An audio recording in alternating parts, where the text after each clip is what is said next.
لا إله إلا الله لا إله لا إله إلا الله لا إله إلا الله لا إله إلا الله لا إله إلا الله لا إله إلا الله لا إله إلا الله محمد رسول الله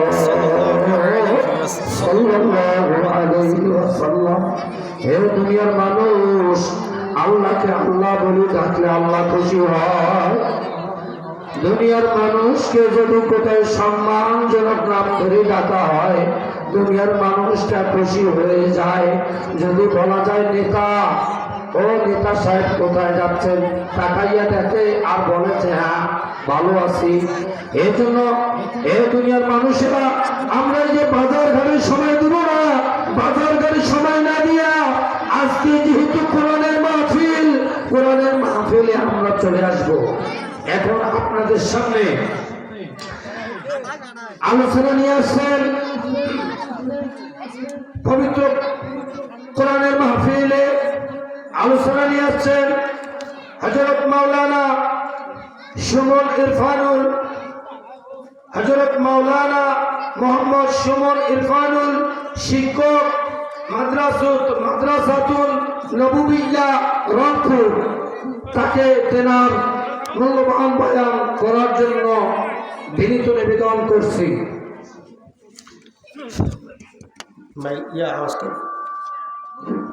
আসসালামু আলাইকুম ওয়া রাহমাতুল্লাহি ওয়া বারাকাতুহু। আসসালামু আলাইকুম ওয়া রাহমাতুল্লাহি ওয়া বারাকাতুহু।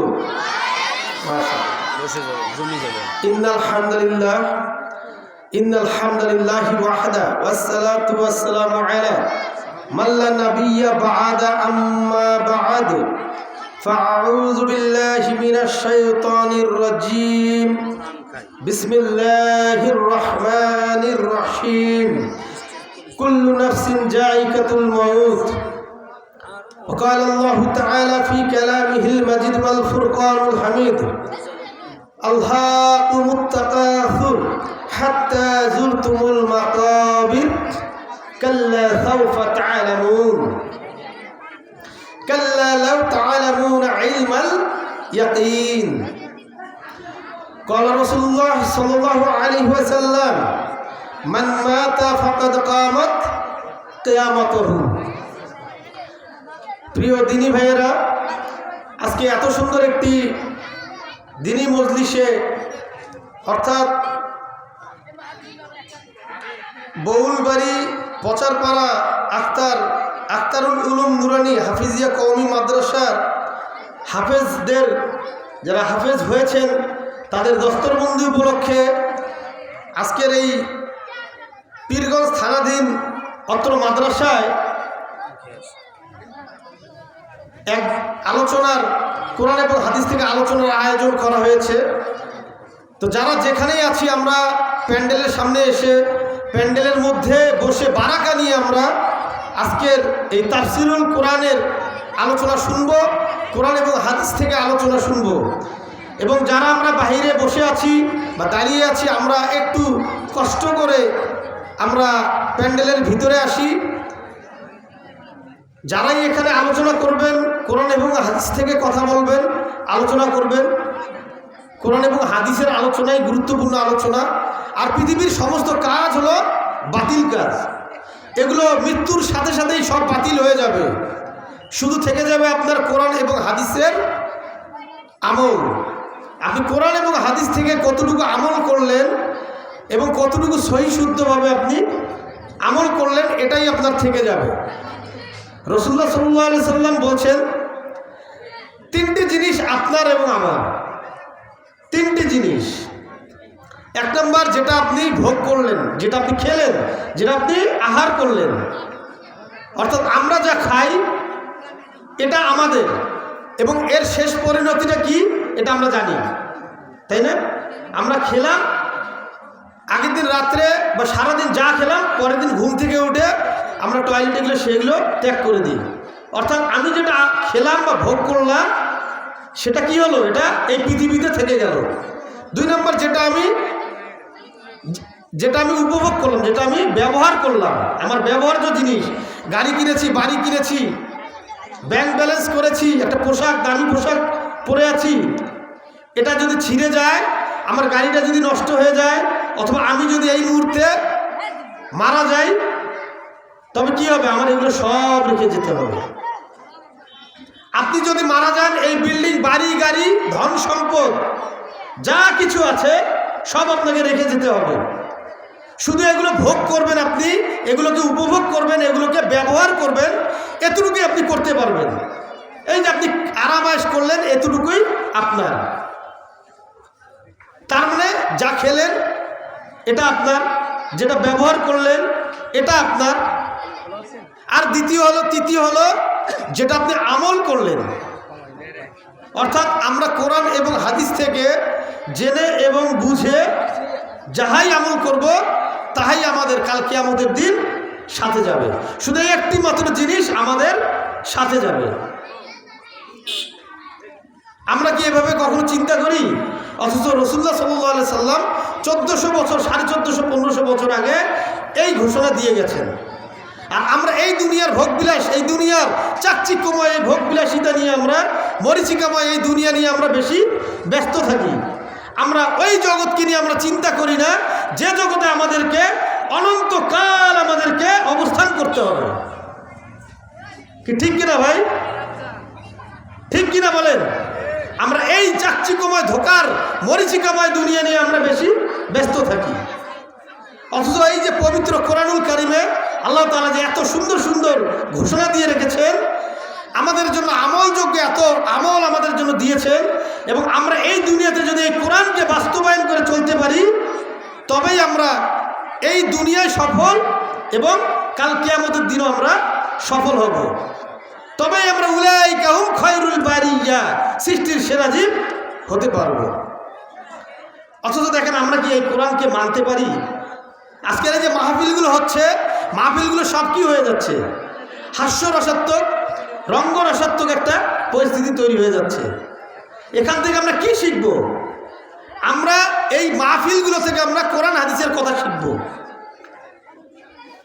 রাসূলুল্লাহ সাল্লাল্লাহু আলাইহি সাল্লাম বলছেন, মান মাতা ফাকাদ কিয়ামাত কামাত কিয়ামাতুহু, মান মাতা ফাকাদ কামাত কিয়ামাতুহু। মানুষ মরলেই তার জন্য কিয়ামত শুরু হয়ে গেল। চিন্তা করেন তো, এই মুহূর্তে আপনি মারা যাবেন, আপনার জন্য কিয়ামত শুরু হয়ে গেল। কিয়ামত শুরু হয়ে গেল, আমাদেরকে কবরের জীবনে যেতে হবে। মাশাআল্লাহ, আজকে যেই আমাদের এই মাদ্রাসার যারা ছোট ছোট ছাত্র ভাইয়েরা কয়েকটি গজল পরিবেশন করলেন, এই গজলগুলো এত ভয়ঙ্কর বার্তা দিচ্ছে। দেখেন, তারা এই যে কবরে যেতে ইচ্ছা করে না, তিনি গজলটা এত সুন্দরভাবে করলেন যে গজল এমনভাবে বললেন তিনি যে কবরে যেতে ইচ্ছে করে না। এই দুনিয়াকে, এই দুনিয়ার বিলাসিতা, এই বাড়ি গাড়ি, ধন সম্পদ, এই অর্থবীর্য, এই টাকা পয়সা, ব্যবসা বাণিজ্য, চাকরি ছেড়ে আমার এই দুনিয়া ছাড়তে ইচ্ছা করে না। আমি কবরের দিকে আমি যে আগাবো, এই চিন্তা আমার করতে ইচ্ছা করে না। অথচ রাসূলুল্লাহ সাল্লাল্লাহু আলাইহি সাল্লাম কবরকে দেখলেই ভয় পেতেন। যিনি এই দুনিয়া জান্নাতের সার্টিফিকেট পেয়েছেন, যার সামনের এবং পেছনের সমস্ত গুনাহ মাফ হয়ে গেছে, যিনি কাল কিয়ামতের দিন একমাত্র শাফায়াতকারী হিসাবে কাল কিয়ামতের দিন সমস্ত নবী এবং সমস্ত নবীর উম্মার সামনে দাঁড়াবেন, সেই প্রাণপ্রিয় রাসূলুল্লাহ সাল্লাল্লাহু আলাইহি সাল্লাম কবরকে দেখলে ভয় পান। চিন্তা করা যায়? আমরা কবরকে দেখলে ভয় পাই? ভয় পাই? আমরা কবরকে দেখলে সালাম দিয়ে চলে যাই। ওই কবরে যে আমাদেরকে যেতে হবে, এটা আমরা চিন্তা করি না। করি? যদি করতাম তাহলে আজকে এই দুনিয়াতে সুদ, ঘুষ, ইয়াবা, পেন্সিল, মদ, গাঁজা, হারাম উপার্জন এগুলো চলতো? কার জমি আত্মসাৎ চলতো না। আমাদের সমাজে দেখা যায়, যদি আমাদের ভিতরে কবরের ভয়টা থাকতো, যদি কবরের ভয়টা আমাদের থাকতো, তাহলে আমরা এই দুনিয়ায় মন্দ কাজের সাথে লিপ্ত হতাম না। যদি শুধু কবরের ভয়টা থাকতো আমাদের মধ্যে। কবরকে ভয় করি না আমরা, কবরকে দেখলে ভয় করি না। আমরা দুনিয়াতে মন্দ কাজ করবই। আমরা তো এই ধোকার দুনিয়া, চাকচিক্যময় এই ধোকার দুনিয়া নিয়ে আমরা বেশি ব্যস্ত থাকবো, এটাই স্বাভাবিক। কোরআন খুলে পড়ি না, হাদিসে কি বলা আছে পড়ি না, অথচ একটা গল্পের বই পড়ছি, পেপার পড়ছি, ফেসবুকে সারাদিন মনে করেন যে ফেসবুকিং করছি। কই আমি তো সারাদিনে কিতাবটা খুলে দেখি না, একটা হাদিস খুলে দেখি না। রাসূলুল্লাহ সাল্লাল্লাহু আলাইহি ওয়াসাল্লাম আমাদের জন্য এত কষ্ট করলেন, যার জন্য উহুদ পাহাড়কে স্বর্ণের পাহাড় বানিয়ে দেওয়ার জন্য আল্লাহ তাআলা প্রতিশ্রুতি দিয়েছিলেন। যদি তিনি চাইতেন সারা পৃথিবীটাকে তার রাজত্ব করে দিবেন, তাও পারতেন, তাও তিনি চাইলে সেটা পারতেন, নিতে পারতেন, কিন্তু নেননি কেন? তিনি নেননি কেন? আমাদের জন্য, এই আমাদের উম্মার জন্য তিনি নেননি। অথচ আমরা উম্মারা কি করছি? আজকে গান বাজনা নিয়ে ব্যস্ত। আমাদেরকে কবরে যেতে হবে, কবর আমাদেরকে প্রতিদিন ডাকে, প্রতিদিন কবর আমাদেরকে ডাকে। কবর কি বলে জানেন? আনা বাইতুল গুররা, আমি একা থাকি, আমি অন্ধকার ঘর, আমি তোমাদেরকে ডাকছি অন্ধকার ঘর, এই ঘরে কোনো আলো থাকবে না। তারপরে বলছে আনা বাইতুল ওয়াহাই, আমি একা থাকার ঘর, এই ঘরে আমি দুইজনকে থাকতে দিব না। কবর বলছে, কবর, আল্লাহ তাআলা কবরকে নির্দেশ দিচ্ছেন। কবর বলছে যে আমি একা থাকার ঘর, আনা বাইতুল ওয়াহাই, আমি একা থাকার ঘর, আমি এই ঘরে দুইজনকে থাকতে দিব না, আমি এককভাবে একজনকে থাকতে দিব। তারপরে বলছে আনা বাইতুদ দুর, আমার এই ঘর, আমি যে ঘর আমার, আমি এই যে কবর, আমি হলাম পোকামাকড়ের ঘর, আমি পোকামাকড়ের ঘরে, এখানে পোকামাকড়, সাপ বিচ্ছু এগুলো থাকবে, এগুলো কিলবিল কিলবিল করবে। চিন্তা করেন তো, আপনি একটি প্রাণীকে মারা যাওয়ার পরে 3 দিন 4 দিন 5 দিন 10 দিন পরে মাটি থেকে ওই প্রাণীটা তোলেন তো, দেখেন তো ওই যে প্রাণী, ইঁদুর হোক, মুরগি হোক, বিড়াল হোক, যেটাই হোক, দেখেন তোর কি অবস্থা হয়। আপনার আমার অবস্থাও সেরকম হবে। যখন আমরা মারা যাব, আপনার আমার অবস্থাও সেরকম হবে। চিন্তা করি আমরা? চিন্তা আছে? চিন্তা নাই, অন্যায়ের সাথে আমরা লিপ্ত। চিন্তা করলেই না আমরা ন্যায়ের সাথে থাকবো না। তারপরে আল্লাহ তাআলা কবর বলছেন আনা বাইতুত তুরাব, এই ঘর হলো মাটির ঘর, মাটি, মাটি। কবর কি মাটি নাকি পাকা করে আমাদেরকে রেখে আসবে? ভাই, আপনাকে আমাকে, আমরা, আমাদের মধ্যে মন্ত্রী আছে, এমপি আছে, কাউন্সিলর মেম্বার আছে, তাদেরকে পাকা করে পাকা ঘরে রেখে আসবে? কোশ্চিন কালেও না। এই যে জুলুম হয়ে গেল না কিছুদিন আগে, আমাদের তো বিগত দিনগুলো জুলুমের শিকার হয়ে আমরা পার করেছি না? এই যে যারা জুলুম করেছে, যারা জালিমকে কি করেছে? সাপোর্ট করেছে, যারা জালিমকে সমর্থন দিয়েছে, যুগে যুগে যারা জালিমকে সমর্থন দিয়েছে, তারা কি? তারা বেঈমান। যদি সে মুসলিম হয়ে থাকে, সে মুনাফিক, সে আরেক মুসলিম ভাইয়ের সাথে বেঈমানি করেছে না? যে দল ক্ষমতায় থাকে, তার বিপরীত দলে মুসলমান ভাইরা থাকে না? মুসলমান থাকে না ভাই? আছে না? আবার যে দল ক্ষমতায় থাকে, সেই দলে কি মুসলমান আছে না ভাই? আমি যে বললাম যে সে মুনাফিক, এমনি বললাম? কারবালার যুদ্ধ কাদের সাথে হয়েছিল? কোন কাফের মুশরিকের সাথে? একদল মুসলমানের সাথে আরেক দল মুসলমানের। আমাদের এই পৃথিবীতে, এই বাংলাদেশে হচ্ছে না ভাই? যে দল করি না কেন, এখানে মুসলমান নাই, দুই দলেই মুসলমান থাকে, মারামারি করে দুই দলে কি ক্ষতিগ্রস্ত হয় না? আমরা আমাদের বিরুদ্ধে মুনাফিকি করি, মুসলমানের বিরুদ্ধে মুনাফিকি করি, যার কারণে কাল কিয়ামতের দিন আল্লাহ তাআলা মুনাফিকের বিচার করবেন। যখন এই বিচারে মুনাফিকের শাস্তি কোথায় হবে জানেন?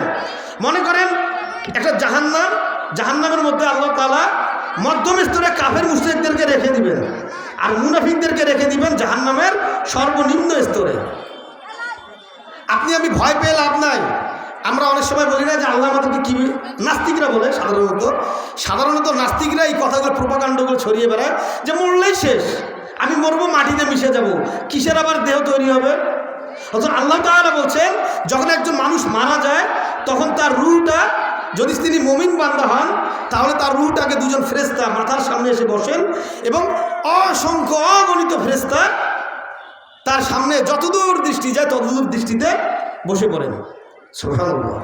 যদি মুমিন ব্যক্তি হয়, তখন এই যে দুজন ফেরেশতা আসেন না, এই দুজন ফেরেশতা কি বলেন জানেন? ইয়া আইয়াতুহান নাফসুল তাইয়্যিবা, হে পবিত্র আত্মা, হে প্রশান্তময় আত্মা, হে অন্তর প্রশান্তকারী আত্মা, তুমি বেরিয়ে আসো, সুন্দরভাবে বেরিয়ে আসো। এই আত্মাটাকে কষ্ট দিতে চান না ফেরেশতারা, এই আত্মাটাকে ফেরেশতারা কষ্ট দিতে চান না, সুন্দরভাবে বেরিয়ে আসো। আর যারা মুনাফিক বা যারা পাপী নিকৃষ্ট বান্দা, তাদেরকে ওই দুজন ফেরেশতা আসবে, খুব ভয়ঙ্কর কুৎসিত চেহারা নিয়ে আসবে, আর বলবে, আর অগণিত ফেরেশতা তার সামনে যত দূর দৃষ্টি যায় তত দূর দেখতে থাকবে যে বিভিন্ন ধরনের কুৎসিত আকৃতির চেহারার ফেরেশতারা বসে গেছে। তখন সে ভয় পাবে। তখন ফেরেশতারা বলবে, হে নোংরা নিকৃষ্ট আত্মা, তুমি বেরিয়ে আসো, তুমি বেরিয়ে আসো।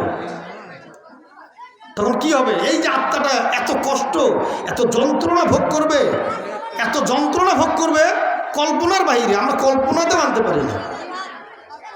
তাহলে দেখেন, এই দুনিয়ায় আমরা যদি আমাদের ভোগ বিলাসকে বেশি প্রাধান্য দেই, তাহলে আমাদের এটাই হবে। আল্লাহ তাআলা আমাদেরকে কবরে একত্রিত করতে পারবেন। সূরা তারিকে আল্লাহ তাআলা বলছেন, ইন্নাহু আলা রাজইহি লাকাদির, নিশ্চয়ই আল্লাহ তাআলা একত্রিত করতে সক্ষম। আল্লাহ তাআলা আমাদেরকে একত্রিত করবেন, আল্লাহ তাআলা আমাদেরকে একত্রিত করে ফেলবেন। ফামা লাহু মিন কুওয়াতিন ওয়ালা নাসির, সেদিন কোনো সাহায্যকারী থাকবে না, আমাদের কোনো সাহায্যকারী থাকবে না, আমরা কোনো সাহায্যকারী পাবো না। কেননা আল্লাহ তাআলা এই দুনিয়াতে আমাদেরকে আমল করে পরপারে পানি জমাতে বলছেন। কেননা আমরা যদি গাফেল হয়ে যাই, তবে কি আল্লাহ তাআলা আমাদেরকে ধরে ফেলবেন। আল্লাহ তাআলা সূরা ইনফিতারে বলছেন, ইনফিতারে আল্লাহ তাআলা বলছেন, ইয়া আইয়ুহাল ইনসানু মা গররাকা বিরব্বিকাল কারীম, হে মানব সকল, তোমাদেরকে কিসে গাফেল করে রাখলো তোমার রবের নিকট থেকে? কিসে গাফেল করে রাখলো? আমার ধন সম্পদ, টাকা পয়সা, বাড়ি গাড়ি, ব্যবসা বাণিজ্য, এগুলোই আমাকে গাফেল করে রাখলো, তাই না? আমরা দেখা যায় যে সাধারণত যাদের বাসায় যাদের দু চারটা ভাই, 2, 4, 5, 10 জন ভাই থাকেন, এদের মধ্যে কেউ একজন বিদেশ গেল বা একজন দুজন বিদেশ গেল, তিনি তো ভাই বিদেশ থেকে কষ্ট করে টাকা পাঠান, তিনি সারাদিন পরিশ্রম করেন, তিনি ঠিকভাবে খান না, ঠিকভাবে ঘুমান না, তিনি পরিশ্রম করে টাকা পাঠান দেশে, তিনি পরিশ্রম করে টাকা পাঠান ভাই বাপ ভাইদের কাছে। সেই টাকা আত্মসাৎ করে নিজেরাও ভালো থাকতে পারে না, ভাইদেরকেও ভালো থাকতে দেয় না। আছে না এরকম? আছে না ভাই? বিদেশ থেকে ভাইরা টাকা মেরে খায় না, নিজেরা নিজেদের নামে বাড়ি গাড়ি সব করে। মাদ্রাসার যে সকল ছাত্র ভাইরা আছেন, সবাইকে স্টেজের সামনে আসার জন্য অনুরোধ জানানো হয়েছে। আপনারা যারা মাদ্রাসায় ছাত্র ভাইরা আছেন, আপনারা স্টেজের সামনে চলে আসেন, আপনাদেরকে ডাকা হয়েছে। তো যাই হোক, যে কথা বলছিলাম, যে যারা বিদেশে থাকে তারা কষ্ট করে টাকা পাঠায়, এই টাকা আমাদের দেশের মানুষরা যাদের কাছে টাকাটা পাঠানো হয় তারা আত্মসাৎ করে ফেলে, তারাও ভালো থাকে না, ওই ভাইকেও ভালো থাকতে দেয় না। কেন ভাই? তা আপনার ভাই তো কষ্ট করে টাকা পাঠিয়েছে, আপনার ভাই তো কষ্ট করেছে, আপনার ভাই তো দিনের পর দিন কষ্ট করে, বছরের পর বছর কষ্ট করে আপনার জন্য টাকা পাঠিয়েছে, আপনাকেও ভালো রাখবে, সেও ভালো থাকবে। কেন আপনি তার টাকাটা মেরে দিলেন? আবার বলেন যে, আবার এমনও দেখা যায়, শোনা যায় যে তুমি আমার কাছে টাকা পাঠিয়েছো, সিগনেচার কোথায়, সাক্ষী কোথায়? ভাই বিদেশ থেকে টাকা পাঠিয়েছে, সাক্ষী লাগবে, বিদেশ থেকে এসে সাক্ষী স্ট্যাম্প করে দিবে। এত বড় বেঈমান, এত বড় জাহেল, আপনাকে কবরের মাটি আপনাকে চাপা দেওয়ার জন্য রেডি হয়ে আছে। আপনি 5 ওয়াক্ত সালাত আদায় করার লাভ হবে না। আপনি 5 ওয়াক্ত সালাত যদি মসজিদে গিয়েও আদায় করেন, জামাতের সহিত লাভ হবে না। হজ করে আসলে কাবাঘর তাওয়াফ করলেও লাভ হবে না, জাকাত দিলেও লাভ হবে না ওই টাকা দিয়ে। আপনি আপনার ভাইকে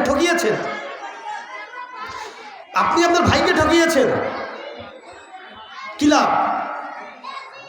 কবর আপনাকে চাপা দিবে, কবর এমনভাবে চাপা দিবে, চাপ দিয়ে ধরে রাখবে। এক হাদিসের বর্ণনা আসছে যে যদি কেউ এই দুনিয়ায় অহংকার করে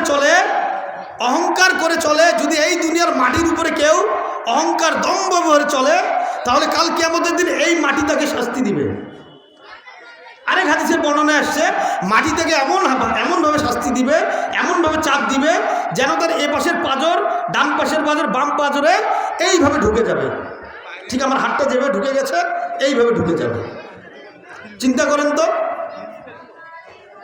আর আল্লাহ তাআলা বলছেন পবিত্র কোরআনুল কারিমে, ওয়ালা তামশি ফিল আরদ মারহান, তোমরা এই জমিনে অহংকার করে চলো না, যে জমিনে আমি তোমাদেরকে বাড়ি গাড়ি করার অনুমতি দিয়েছি, যে জমিনে আমি তোমাদেরকে চলাফেরা করার অনুমতি দিয়েছি, যে জমিনে আমি তোমাদেরকে ব্যবসা বাণিজ্য, চাকরি, রুজি রোজগারের ব্যবস্থা করে দিয়েছি, যে জমিনে আমি তোমাদেরকে ধান চাল আবাদ করার সুবিধা দিয়েছি এবং ফল ফসলাদি উৎপাদন করার অধিকার দিয়েছি, হুকুম দিয়েছি, অনুমতি দিয়েছি, এই জমিনে তোমরা অহংকার করে চলো না।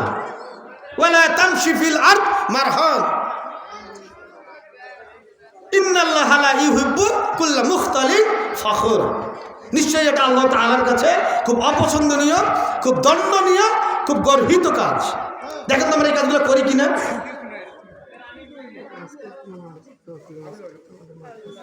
আচ্ছা, ছাত্ররা আছে না? ঠিক আছে, ছাত্ররা তো আসেনি এখানে, মানে আসতে বলবে স্টেজের সামনে।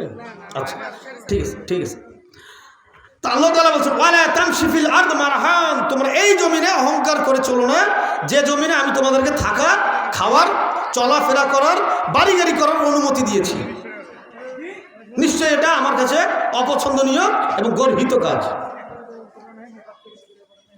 অথচ আমরা এই জমিনে অহংকার করে চলি। একজনের একটু বাড়ি আছে, একটু গাড়ি আছে, টাকা আছে, ব্যাংক ব্যালেন্স আছে, ব্যবসা আছে বড় বড় নামি দামি, সে আরেকজনের সাথে, তার গরিব আত্মীয়র সাথে, তার হতদরিদ্র আত্মীয়র সাথে খারাপ ব্যবহার করে।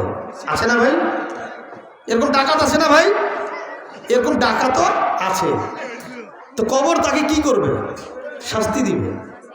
কবর তাকে এমনভাবে শাস্তি দিবে, এই কবরে যদি আমরা এই দুনিয়ায় যা কিছু বললাম, যদি এই দুনিয়ায় আমরা ভালোভাবে চলাফেরা করতে পারি, আল্লাহ তাআলার হুকুম মেনে চলতে পারি, রাসূলুল্লাহ সাল্লাল্লাহু আলাইহি সাল্লাম দেখানো মত এবং পথ অনুযায়ী আমরা চলতে পারি, তাহলে কবরে আমাদের 3টি প্রশ্ন করা হবে।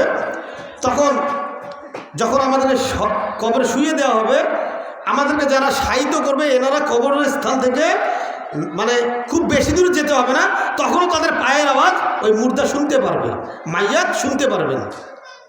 তার সঙ্গী সাথী যারা তাকে কবরস্থ করে গেল, তাদের কবরের পায়ের আওয়াজ শুনতে পাবেন ওই মাইয়াত। তখন দুজন ফেরেশতা এসে তাকে প্রশ্ন করবে, মান রব্বুকা, তোমার রব কে? তখন তিনি বলবেন, যদি মুমিন বান্দা হন তিনি বলবেন রব্বি আল্লাহ, আমার রব হলো সেই মহান আল্লাহ তাআলা। তারপরে দ্বিতীয় প্রশ্ন করবেন, ওমান দীনুকা, তোমার দিন কি ছিল? তিনি বলবেন দিনিয়াল ইসলাম, আমার দিন ছিল ইসলাম, আমি এই ইসলামকে নিয়ে আমি চলাফেরা করেছি, আমার জীবনে ঘুম থেকে উঠে ঘুমোতে যাওয়া পর্যন্ত সমস্ত কাজ আমি পরিচালনা করেছি এই দিন ইসলামের মাধ্যমে। তৃতীয় প্রশ্ন করা হবে, মান হাযা রাজুলুন, এই ব্যক্তি কে? রাসূলুল্লাহ সাল্লাল্লাহু আলাইহি সাল্লামের ছবি দেখিয়ে বলা হবে, এই ব্যক্তি কে? ইনি কে? আপনাদের কাছে পাঠানো হয়েছিল, ইনি কে? তখন মুমিন বান্দা বলবে, কি বলবে? কে বলতে পারবে? সাল্লাল্লাহু আলাইহি ওয়াসাল্লাম। তখন বলবে আশহাদু আল্লা ইলাহা ইল্লাল্লাহু ওয়া আশহাদু আন্না মুহাম্মাদান আবদুহু ওয়া রাসূলুহু। যখন মুমিন বান্দারা এই 3টি প্রশ্ন পারবে, ৪র্থ নম্বর প্রশ্নে গিয়ে দেখেন এখানেও পড়াশোনার কথা আসছে।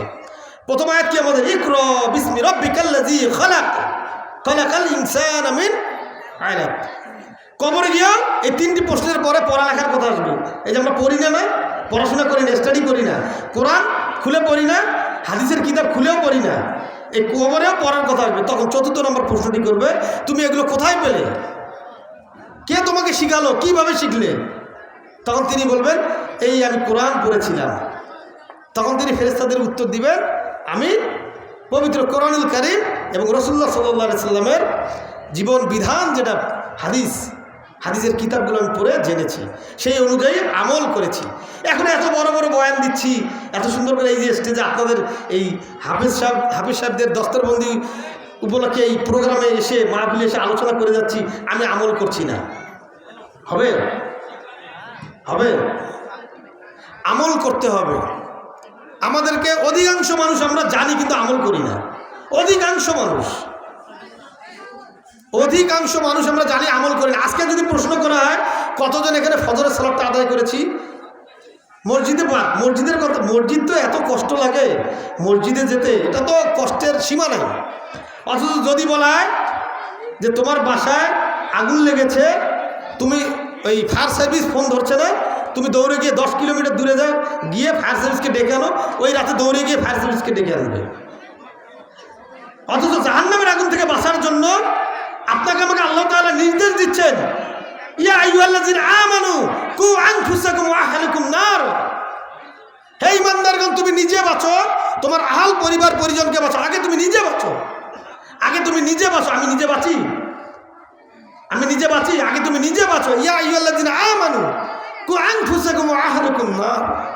হে ঈমানদারগণ, তুমি আগে নিজে বাঁচো, তারপরে তুমি তোমার আহাল পরিবার পরিজনকে বাঁচাও। আমি যদি ফজরের সালাতটা মসজিদে আদায় করতে যাই, আমি যদি আমার স্ত্রী, সন্তান, কন্যা, ভাই বোন, মা বোনদেরকে যদি আমি ডেকে দিয়ে না যাই, আমি যদি মসজিদে যাই, তাহলে আমি এই আয়াতের সম্পূর্ণ হক আদায় করলাম না। সূরা তাহরিম আল্লাহ তাআলা বলছেন, খুব সম্ভবত 6 নম্বর আয়াতে, ভুল হতে পারে, ভুল হলে আমাকে জানিয়ে দিন, খুব সম্ভবত 6 নম্বর আয়াতে। আবার এই আয়াত, এই সূরাতে আল্লাহ তাআলা রাসূলুল্লাহ সাল্লাল্লাহু আলাইহি ওয়াসাল্লামকে বলছেন, ইয়া আইয়ুহান নাবিয়্যু জাহিদিল কুফারা ওয়াল মুনাফিকিন ওয়াগলুজ আলাইহিম ওয়া মা'আহুম জাহান্নামু ওয়া বিসাল মাসির। হে নবী, আপনি মুনাফিকদের বিরুদ্ধে জিহাদ ঘোষণা করুন, কাফের এবং মুনাফিকদের বিরুদ্ধে আপনি জিহাদ ঘোষণা করুন। আমি ফজরের সালাত আদায় করি না, মানুষকে দেখাচ্ছি, আমি সারাদিন সালাত আদায় করে দেখাচ্ছি যে আমি নামাজি, আমি সালাত আদায় করি, তলে তলে জেনা করে, তলে তলে সুদ খায়, তলে তলে ইয়াবার ব্যবসা করে, তলে তলে ফেনসিডিল খায়, তলে তলে মানুষের হক মারে, জমি আত্মসাৎ করে, তলে তলে মানুষের গীবত করে, পরনিন্দা করে, পরচর্চা করে, সমাজের ভালো ভালো ব্যক্তির নামে কুচ্ছারোটা আছে না? সমাজের ভালো ভালো ব্যক্তির নামে কুচ্ছারোটা এরকম আছে না? এরকম বেঈমান ডাকাত মুনাফিক আছে না? তাদের বিরুদ্ধে স্বয়ং আল্লাহ তাআলা প্রাণপ্রিয় সাল্লাল্লাহু আলাইহি ওয়াসাল্লামকে বলছেন, ইয়া আইয়ুহান নাবিয়্যু জাহিদিল কুফারা ওয়াল মুনাফিকিন ওয়াগলুজ আলাইহিম ওয়া মা'আহুম জাহান্নাম ওয়া বিসাল মাসির। চিন্তা করা যায়, আপনি আমি পাপী বান্দা, পাহাড় সমান পাপ করেছি, কবর আমাদেরকে ডাকবে। এই কবরে যাওয়ার আগে আমাদেরকে আমল করতে হবে। কবর আমাদেরকে ডাকে। রাসূলুল্লাহ সাল্লাল্লাহু আলাইহি ওয়াসাল্লাম কবর থেকে বাঁচার জন্য কি করেন, কি দোয়া করেন? আল্লাহুম্মা ইন্নী আউযু বিকা মিনাল কবর। কবর থেকে বাঁচার জন্য দোয়া করে, সবসময় দোয়া করেন, তাই না? জাহান্নাম থেকে বাঁচার জন্য দোয়া করেন, আল্লাহুম্মা ইন্নী আউযু বিকা মিনান নার, আল্লাহুম্মা আযিরনি মিনান নার, আল্লাহুম্মা আযিরনি মিনান নার।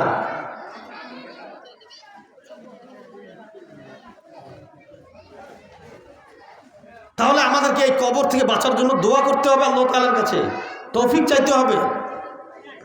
প্রত্যেক ফরজ সালাতের পরে রাসূলুল্লাহ সাল্লাল্লাহু আলাইহি ওয়াসাল্লাম বলছেন, যে প্রত্যেক ফরজ সালাতের পরে আয়াতুল কুরসি পড়ল, সে শুধু মারা যায় না, মানে তার জান্নাত এবং তার মাঝে পার্থক্য হলো সে মারা যায় না, সে মরলে জান্নাত। সুবহানাল্লাহ বলবো না? যে মারা যাবে, যে মারা গেলেই জান্নাত, তাই না? আছে না, হাদিস আছে না, আমরা জানি তো। মান করা আয়াতুল কুরসি ফি দুবুরি কুল্লি সালাতিন মাকতুবা।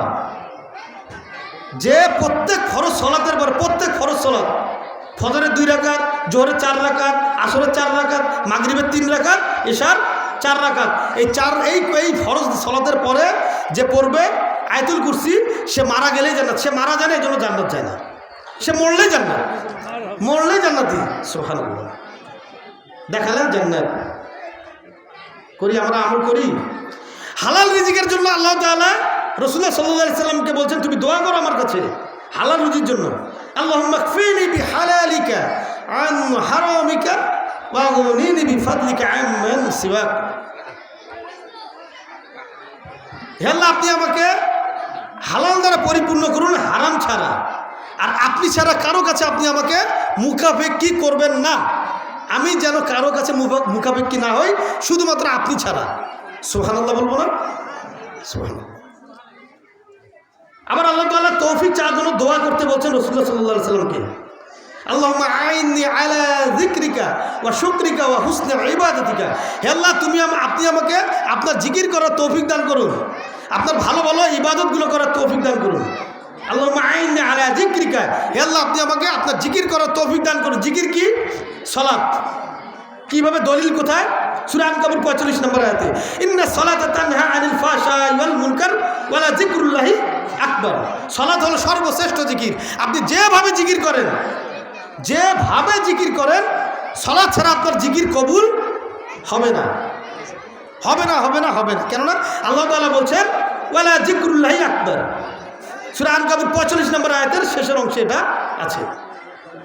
এখন আমরা পাপের সাগরে ডুবে যাচ্ছি, তাই এই দুনিয়া আমরা কি পাপের সাগরে ডুবে যাচ্ছি?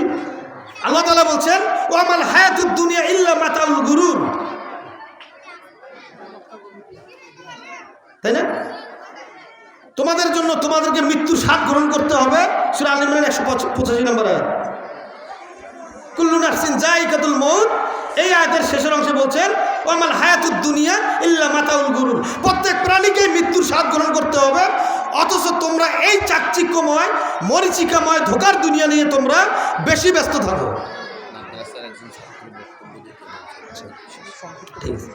তাহলে কি হলো?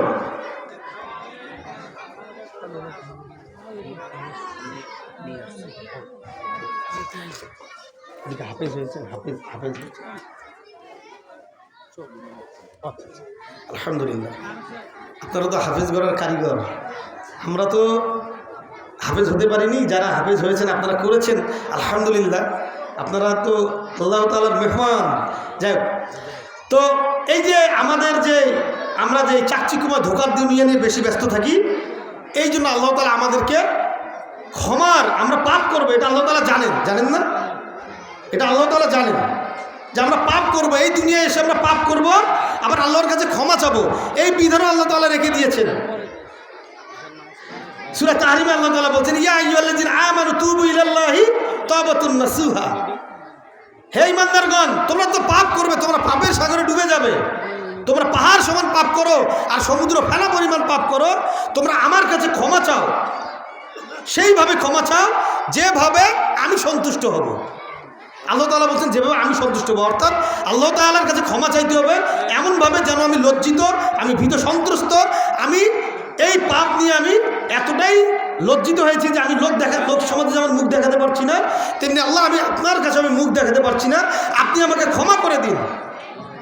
এই যে আমি আর এই জীবনে আমার এই জীবদ্দশায় আমি আর এই পাপ কখনোই করব না, এই ওয়াদা করে যদি আমি এই পাপ থেকে বিরত থাকি, তাহলে আল্লাহ তাআলা আমাকে আসা রাব্বুকুম আইয়ুকাফিরা, আশা করা যায় আল্লাহ তাআলা আমাকে ক্ষমা করে দিবেন। সূরা তাহরিমে পড়েন, দেখেন, পড়লেই পাবো, পড়ি না পারি না, তাই না? আমাদেরকে পড়তে হবে, জানতে হবে, আমাদেরকে দেখতে হবে, শিখতে হবে। তো আমরা এই যে ধোঁকাময় দুনিয়ায় এমনভাবে পড়ে থাকি যে আমরা মৃত্যুবরণ করব, এই কথাটি আমরা ভুলে যাই, আমরা আমাদের মস্তিষ্ক থেকে আউট করে দিই, আমরা ভুলে যাই। তো আমাদের ভুলে গেলে চলবে না। আমরা এই দুনিয়া আমাদের শেষ হবে সর্বোচ্চ 50, 60, 70, 80, 100, 110, 15, 20 বছর, এর বেশি থাকা সম্ভব নয়। আমাদেরকে সবসময় মাথায় রাখতে হবে যে আমাদেরকে এই দুনিয়া ছাড়তে হবে। আমরা এই দুনিয়া ছেড়ে অনন্তকাল থাকার জায়গায় আমরা চলে যাব।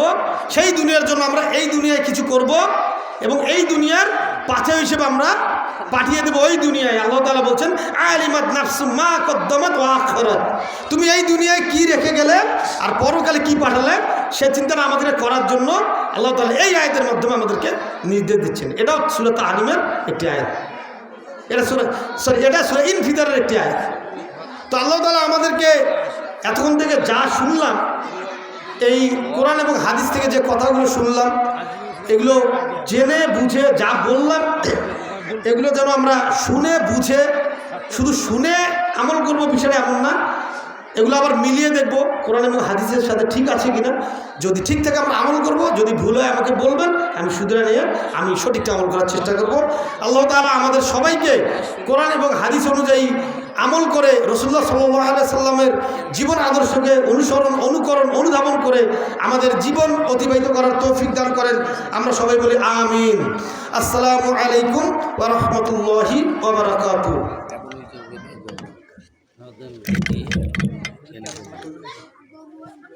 তুমি গঠন করবে না।